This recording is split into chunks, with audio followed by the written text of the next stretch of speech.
What's up, everybody? My name's Super Camp B. This is my brother Chase, and this is Bros Talk Baseball.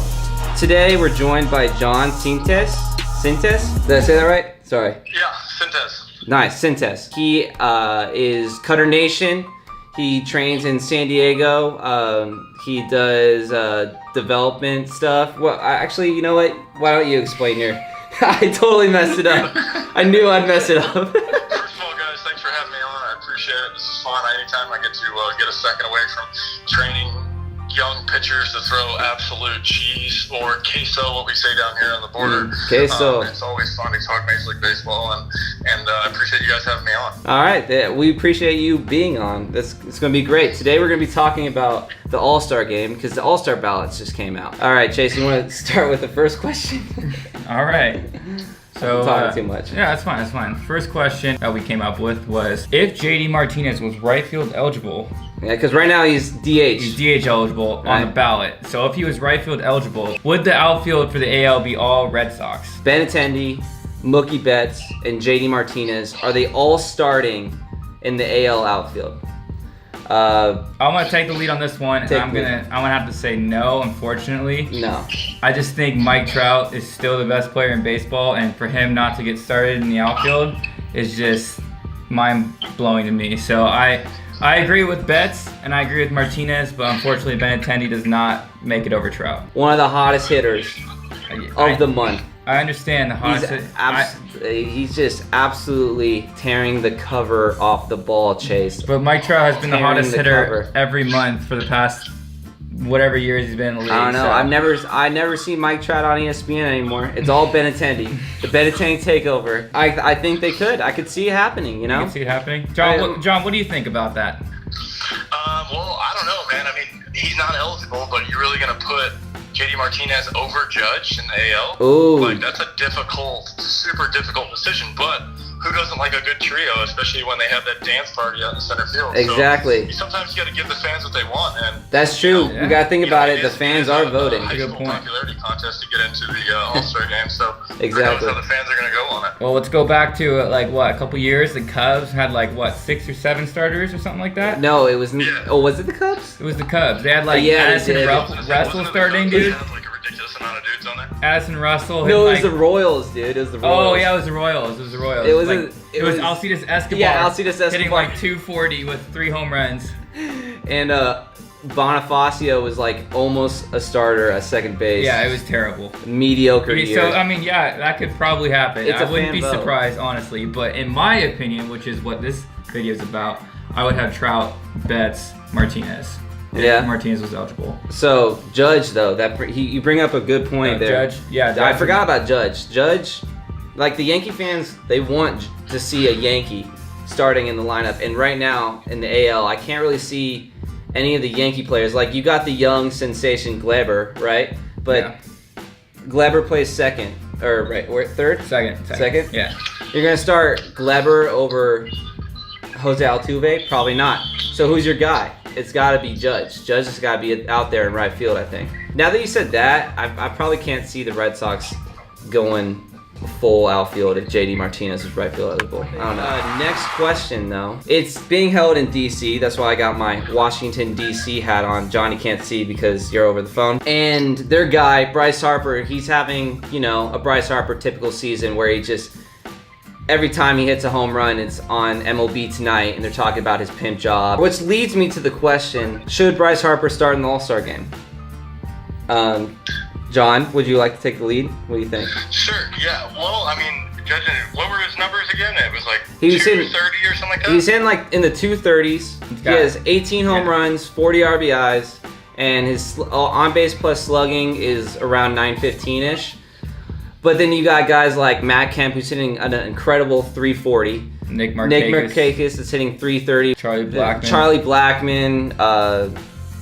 Some other people. There's a lot of guys. Yeah. Knowing how Major League Baseball 100%. Loves a good story, especially a hometown guy, I'm sure Harper will get in there. I mean, they like to push forward. There's guys, and you know what? I even call a little bit of illegitimacy issues on testing where those votes are coming from. How do we know those votes are going to be realistic when it gets there? You know what I mean? There's always someone spinning the machine behind the scenes, you know? Yeah, so I guess exactly. We'll have to wait and see, but I mean, I grew up a Braves fan. I know Mark Dacus is doing his thing over in Atlanta in that new ballpark. So who knows? Who knows how that's going to go? You know. Yeah. In Europe, I guess you could say his 18 home runs are probably the more important thing. But aren't the Nationals in like third or fourth in the Yeah, NL East or they something like that? Like they're not even contending. they climbed up. So- They're in second, I think. They're making a run, but the Yeah. Braves are just so high that it's hard to climb over them. Yeah, exactly. So, I don't know, man. I mean, knowing Major League Baseball and seeing what's going on, he'll probably be in there just because of his name and everything, like you said. Yeah. But does he deserve it? I don't know.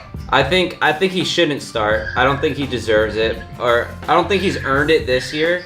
But I feel like the MLB thinks he deserves it just because he makes them money. If that makes sense. He drives the fans to the games. Like he gets people interested, gets people talking and stuff like that. And they just aren't. They want viewers to watch the game. I think that Bryce Harper should start because, I mean, 18 home runs is 18 home runs in the long run, right? Yeah, that's hard to do. That's on pace for like 50 a year.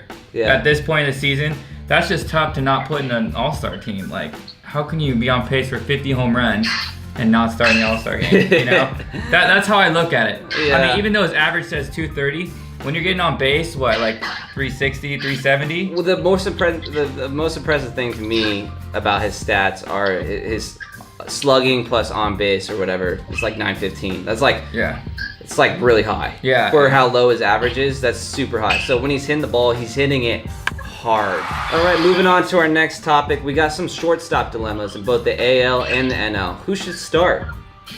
Brandon Crawford or Trey Turner? And Lindor or Machado? So I'll lead this one off. I think from the NL, Trey Turner should start. It's the Nationals All Star Game. He's been doing good enough to the point where it's not really like a black and white issue as far as if he should start or not. It's close enough, so I think he should get the edge. I think the fans will do it for him. And then Lindor, Machado. I would have to go with Machado just because I feel like Machado's been consistently good the entire year, and Lindor kind of struggled in the beginning and then picked it up second half. So you have to give it to the guy who's just been raking, especially on an Orioles team where like all hope is lost pretty much. How about I throw a little curveball in there and say, what about Trevor Story? Trevor Story. Yeah, what do you think about Trevor Story? The guy's got, what, 13, 14 home runs? I don't know. Like I don't really know his stats that much. I honestly think he could possibly start over both Crawford and Turner. Do a little research here. But if I had to pick between Crawford and Turner, I'd pick Turner as well, just because I think the fan voting would carry him. Okay. Carry the load there. I think they're very similar players this year. I think Turner in the long run would be better than Crawford. Mm-hmm. But this year, I think they're very similar stats-wise. Turner steals more bases. Crawford hits for more average. So, I mean, it balances itself out, but I'd give it to Turner in the long run. Yeah, and screw the Giants, right? Yeah. I'll start off with the NL first. You know, I'm going to stick with the obvious home field advantage with Trey Turner, but, you know, I don't know if Javi Baez is eligible at shortstop. I don't know how many positions he's all over the place, but I feel like he should get some kind of nod somewhere too. He's having a pretty solid season, but if it were between those two guys, I'm going with Turner just on popularity and how that whole thing works. Okay. They like to take care of their home field guys. If you look at those strategy or the history of the All Star Game, and then the AL, that's a unbelievable battle to the death, like you could really say. But I'm probably going to go down to Lindor, just on the simple fact that he's Puerto Rican and so am I, and I got to play on the same field he did in the World Baseball Classic down in Mexico, and he hit that ball real far, and Machado choked down here in San Diego on the play, so. That's a well taken response there. I forgot to answer that question about Lindor and Machado, so I'm gonna go ahead and say Machado. If I had, like you said about Baez, shuffling some cards, how about we shuffle cards with Machado, Lindor, put Jose Ramirez at second, Lindor at short, and Machado at third. Yeah. I think that's the best second, third, short combination you get in the AL, so I think both of them start. I just don't think a lot of fans are smart enough to write in a guy who's already on the ballot but for a different position. I think online they're like stuck at a position if you look at the ballots. Yeah. And I don't think the fans know what they're doing. Sorry, fans. Like, prove me wrong, because That would be the best case scenario. Yeah, because Machado's played third base his whole career. Machado, except for this year, and now he's not even eligible for third base. Yeah, like, come on. Jose Ramirez has low-key been like the hottest 300, hitter. Yeah, 300 average, 18 home runs. Yeah, like, how does he do it? I don't know. I don't know. He just doesn't look like he'd be a good baseball player, and yet he proves me wrong every single year.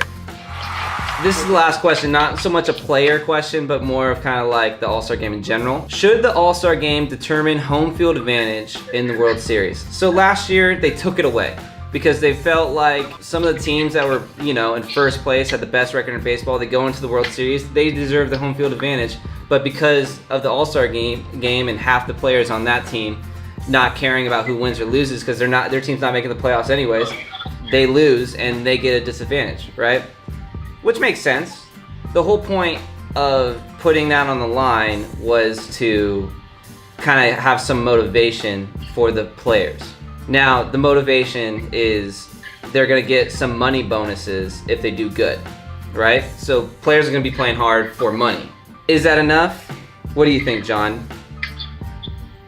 Well, I honestly think that, money talks, especially with everybody in the situation. So, being a guy who's made an all-star team and had a small little bit of a bonus, it is nice to it, but you definitely see the other side of it where guys don't really play hard once they get there.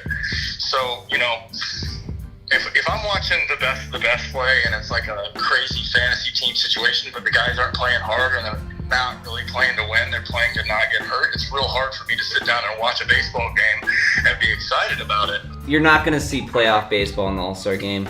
And it would be kind of sad if the All-Star Game turned into like a Pro Bowl scenario in football, where like you don't watch the Pro Bowl, you watch the Super Bowl. But the Pro Bowl happens right before the Super Bowl, and it kind of like just goes over everyone's head. See, that's the thing though that makes MLB different from football and baseball or football and basketball is that they both have to play. The pitchers are not going to give them balls down the middle. They want to impress the fans that they can strike out the best hitters in the world, and the best hitters want to impress they can hit the best pitchers in the world. But if a pitcher doesn't care, then there's no motivation. So you gotta get the pitcher to care. They're all gamers though. They're not. they're all stars for a reason. They're not gonna just go up there and not care, no matter what the situation is. In my opinion. Yeah. Hopefully. I mean, I'm not a high school or college baseball player, so I can't really speak on them.